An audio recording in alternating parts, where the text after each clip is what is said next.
Olá pessoal, sejam bem-vindos a mais um episódio do Desigualdade em Tela. Eu estou aqui com a Mayara, com a Carol, com a Mari e hoje nós vamos apresentar uma extensão da matéria de criminologia que foi proposta pelo professor Gornick, que nos deu a oportunidade de vir falar aqui sobre a democracia inacabada, que é um retrato de desigualdade brasileira. Vem com a gente.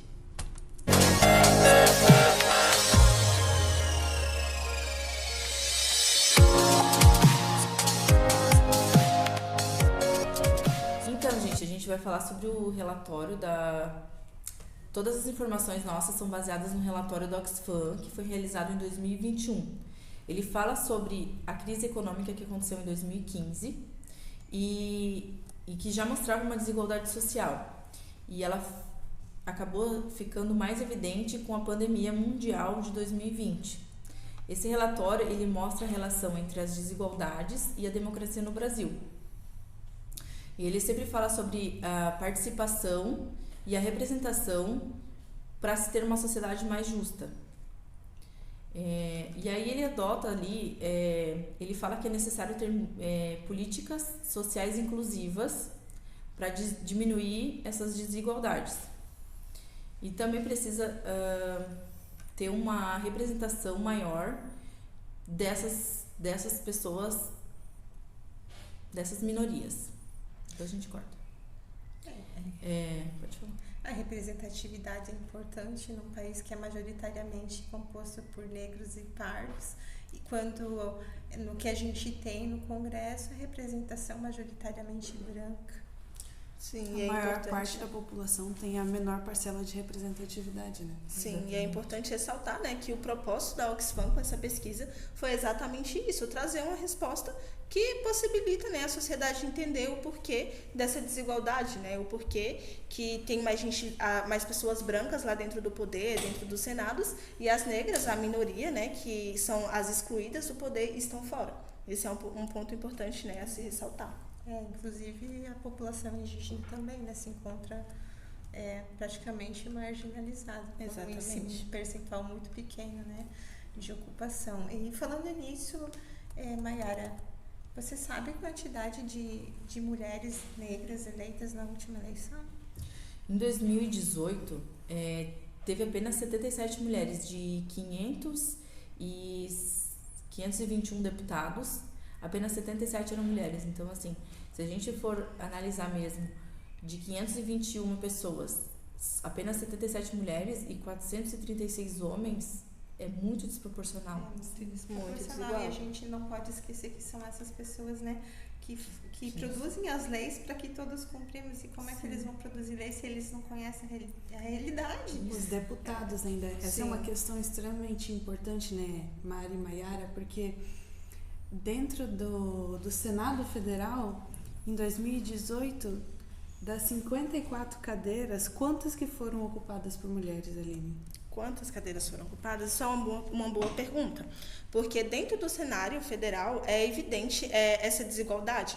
Nas eleições de 2018, na qual 54 assentos estavam em disputa, apenas 7 mulheres ocuparam esses lugares. Então, a gente vê, dentro desse contexto, a desigualdade que se tem com as mulheres, principalmente dentro do Senado, que é um lugar de representatividade, que as mulheres realmente têm que estar. E se a gente considera a eleição anterior, que foi a de 2014, o número de mulheres tinha chegado a 18,5%, que até então seria um dos números maiores. Só que um ponto que passa despercebido é que agora, em 2018, esse número caiu e a gente chegou a 12,9%, o que é uma minoria, né, em comparação ao que a gente realmente deveria ter dentro desses lugares. Ainda levando em consideração que isso já é um esforço, né? Porque Exatamente. Antes já eram menores ainda esses.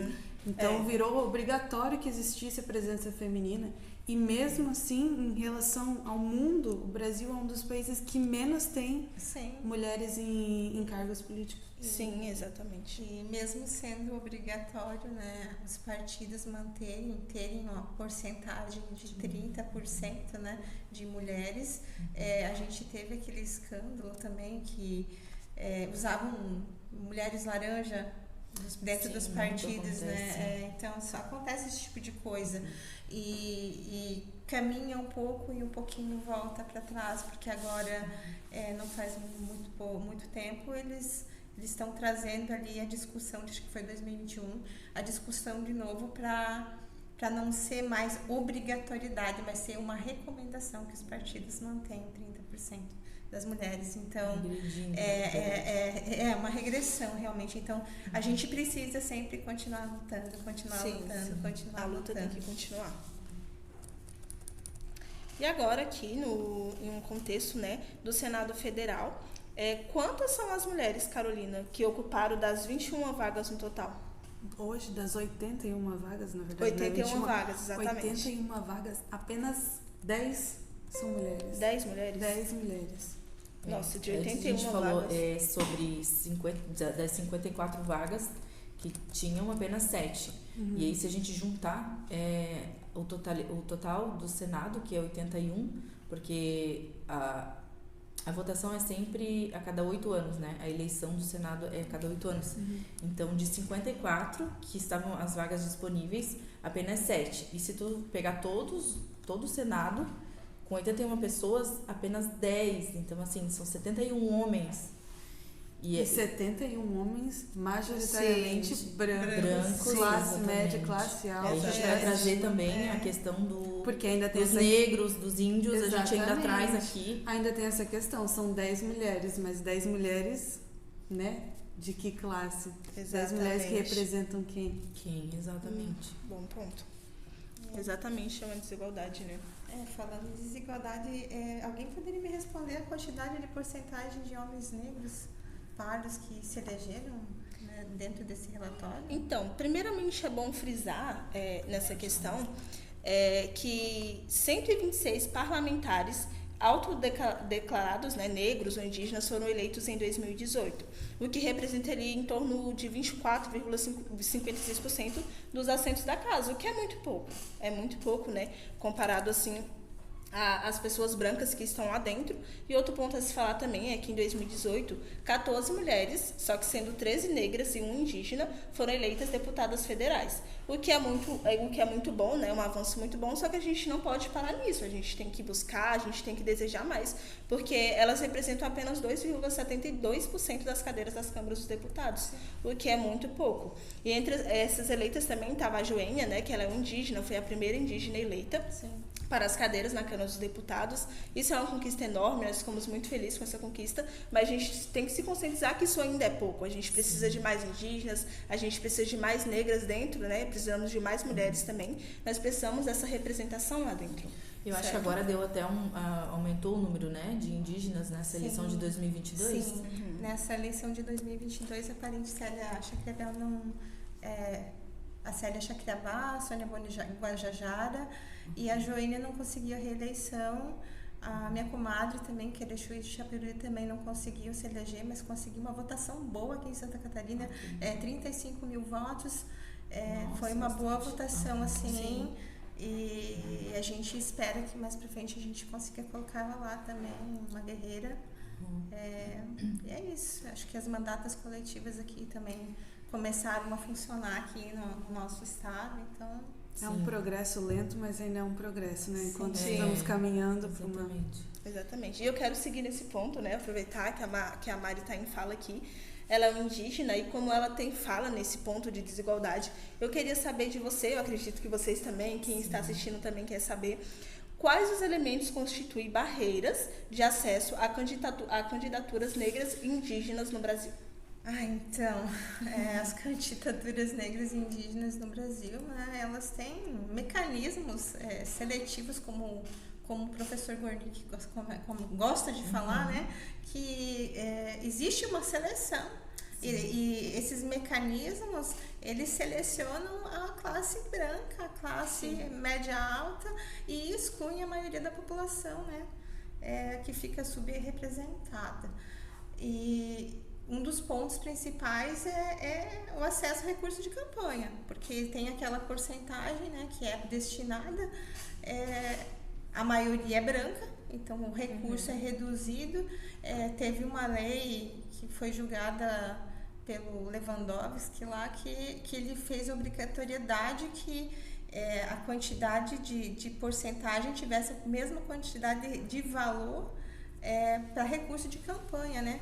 Mas é um toma lá da cá. Daqui a pouco já vem querendo tirar de novo. E hoje tá assim, pouco tempo de TV, pouco recurso para se trabalhar. Então, os indígenas mesmo, eles fizeram uma proposta, né, nessa última campanha da bancada do COCAR para fazer oposição à bancada ruralista, porque a bancada ruralista vem para cima mesmo. A gente está sofrendo muita repressão aqui no norte, litoral norte catarinense. E a bancada do COCAR, ela vem para fazer frente, né? Para dizer, não, peraí, agora tem, é 2, mas a gente está aqui, né? Sim. E além disso, né? É o próprio mecanismo institucional, né? Dos partidos que começam a barrar mesmo. Eles abrem muitas pessoas... como é que eu vou explicar para vocês? Eles abrem muitas candidaturas também para que as pessoas não consigam atingir a quantidade de votos para se eleger. Você entende? Entendi. E acaba privilegiando também aquele público, aquele deputado, aquele deputado de carteirinha, né? Aquele que está sempre lá, que já é o rei, já está na reeleição. Então, dessa maneira as coisas vão indo, e claro que a classe social, né? Eu mesmo... É toda uma questão institucional e infraestrutural, não é? Desculpa, estrutural. Porque o racismo, o preconceito, a misoginia, tá estruturado na sociedade. E as pessoas nem veem, nem sentem, porque não é com elas. Mas quem está do outro lado está sentindo, está levando. Olha como é importante a gente parar e pensar tudo isso. Se as pessoas tivessem essa consciência mesmo, na hora de votar, talvez escolhessem mulheres, talvez escolhessem, assim, vamos pensar fora da caixa, vamos tentar colocar outros representantes, não sempre os mesmos.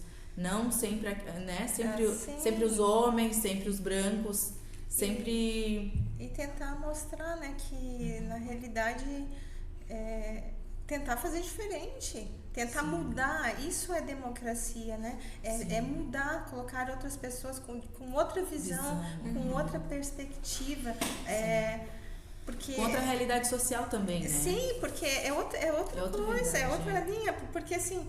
É como eu falo da representatividade indígena. Eu vi a Querexu, a minha comadre. Sim. Ela criou o filho dela, o Craizinho. Eu vi aquele menino crescer dentro de barraca lá em Brasília. Sim. Manifestação, luta. E sempre correndo atrás. E a vida indígena é assim, é sempre de luta, de manifestação, de reunião, de viagem. E eu vi isso na vida dela. E a gente que fica aqui na base fica fazendo outras frentes de apoio. Sim. Mas sempre luta, sempre resistência. Se tivesse uma maioria, né? E fazer com que a nossa voz seja ouvida, tanto as pessoas negras, se tiver alguém lá na frente, por que a Marielle Franco foi assassinada, cara? Foi uma das mais votadas, a representatividade dela naquele ano foi gritante, foi o ano que mais se elegeu, e o que aconteceu? Isso foi um chute na democracia, o que aconteceu com ela, né? Exatamente. É muito importante a gente estar atento, né, com os olhos abertos para essa desigualdade, porque é uma situação muito grave que tem acontecido no nosso país e muitas vezes a gente fita os olhos, não quer ver, não quer acreditar, porque igual a Mari falou, né, não está me atingindo até o ponto que não me toca, tá tudo bem, né? Mas as violências estão acontecendo, né? E é interessante porque não é nem só o não nos atingir. Porque quando você vê muito na mídia, por exemplo, existe quase uma vilanização do indígena, tipo, o indígena nunca é indígena o suficiente. Quando a gente escuta falar, esse indígena, ele não é realmente indígena porque ele tem um celular. Sim. Porque ele vai pra... Aconteceu até na nossa sala, né? Porque vai pra faculdade. Existe ainda todo esse contexto de ficar desmerecendo. Não é indígena o suficiente, não é negro o suficiente, não tem conhecimento da favela o suficiente. Sempre tem uma narrativa por trás. Porque índio não pode isso, porque o índio não pode...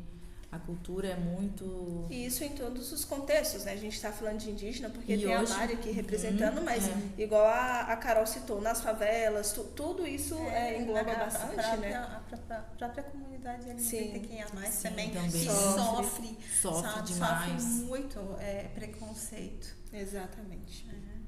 É muito importante a gente estar atento para esses E às vezes as detalhes, pessoas são preconceituosas e elas nem percebem que elas estão sendo.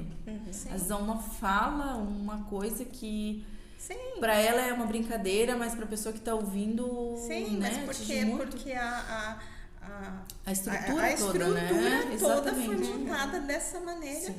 E pra gente, como é que a gente quebra isso?